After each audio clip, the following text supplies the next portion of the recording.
പ്രിയമുള്ള പ്രേക്ഷകരെ, നാം ഇവിടെ ചർച്ച ചെയ്യുന്ന വിഷയം ജ്യോതിഷ യോഗങ്ങളാണ്. ജ്യോതിഷ യോഗത്തിൽ നാം ചർച്ച ചെയ്യുന്നത് ചതുർഗ്രഹ യോഗങ്ങളാണ്. ഇവിടെ ചതുർഗ്രഹ യോഗത്തിൽ വളരെ നല്ലൊരു യോഗം നാം ചർച്ച ചെയ്തു. 2 പാപഗ്രഹങ്ങളായ സൂര്യനും ചൊവ്വയും 2 ശുഭഗ്രഹങ്ങളായ വ്യാഴവും ശുക്രനും തമ്മിലുള്ള കോമ്പിനേഷനുള്ള അസാധ്യ കോമ്പിനേഷനാണ്.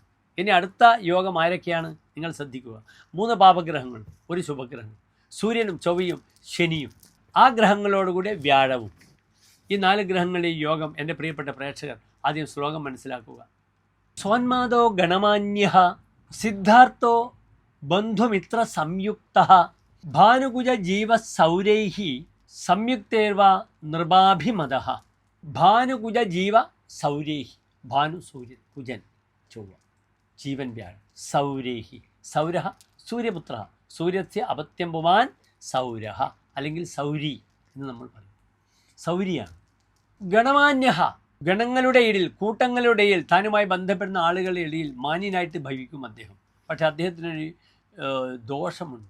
സോന്മാദഃ, അദ്ദേഹത്തിന് ഇടയ്ക്കിടയ്ക്ക് ഇളകും. ഉന്മാദത്തോടു കൂടിയുള്ള വ്യക്തിയാണെന്ന് പറയുന്നു. അപ്പോൾ മനോനില അത്ര ഭദ്രമായിരിക്കില്ല. ഇയാൾ കൂട്ടത്തിൻ്റെ ആധിപത്യമുണ്ടാകും. പക്ഷേ ഇദ്ദേഹം എപ്പോഴാണ് ഇദ്ദേഹത്തിൻ്റെ മൂഡ് അല്ലെങ്കിൽ മാനസികമായ അവസ്ഥ, ഉന്മാദാവസ്ഥ കൈവരും, പ്രകോപിതനാകും വളരെ പെട്ടെന്ന്. ദിഗ്രഹയോഗത്തിലൊക്കെ തന്നെ ശനിയും ചൊവ്വയും വന്നാൽ ദുഃഖാർത്ഥോ അസത്യസന്ധ സവിതനെ ഭൂമിയെ നിന്ദിത, നല്ല ഫലമല്ല പറഞ്ഞിരിക്കുന്നത്. ഇതാണ് ഒരു പ്രധാനപ്പെട്ട ദോഷം. പെട്ടെന്ന് മാനസികാവസ്ഥ മോശമാകുക, ഡള്ളായി പോവുക, അത് ഉന്മാദമാകുന്ന അവസ്ഥയിലേക്ക് നയിക്കുക, പെട്ടെന്ന് പ്രകോപിതനാകുന്ന അവസ്ഥ വരും. നിങ്ങൾ ശ്രദ്ധിക്കണം. ഈ യോഗമുള്ള വ്യക്തിയെ സൈക്കോളജിക്കലി ഇദ്ദേഹത്തിനെ നല്ല രീതിയിൽ ട്രീറ്റ് ചെയ്തില്ലെങ്കിൽ പെട്ടെന്ന് വയലൻ്റാകും, വളരെയധികം വാശി വരും, കയ്യിൽ കിട്ടിയതൊക്കെ എടുത്ത് ഇയാൾ പ്രയോഗിക്കും, യുദ്ധസന്നദ്ധനാകും, അഭിമാനം, അനാവശ്യമായ ദുരഭിമാനമൊക്കെ വെച്ച് പുലർത്തും ഇദ്ദേഹം.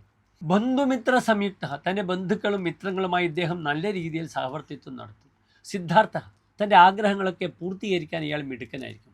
ഇപ്രകാരമുള്ളൊരു ചതുർഗ്രഹ യോഗമാണ്. ആകെ നല്ല യോഗമാണ്, നല്ല ഫലമാണ്. പക്ഷേ ഇദ്ദേഹത്തിൻ്റെ മാനസികാവസ്ഥ നാം എപ്പോഴും ശ്രദ്ധിക്കണം.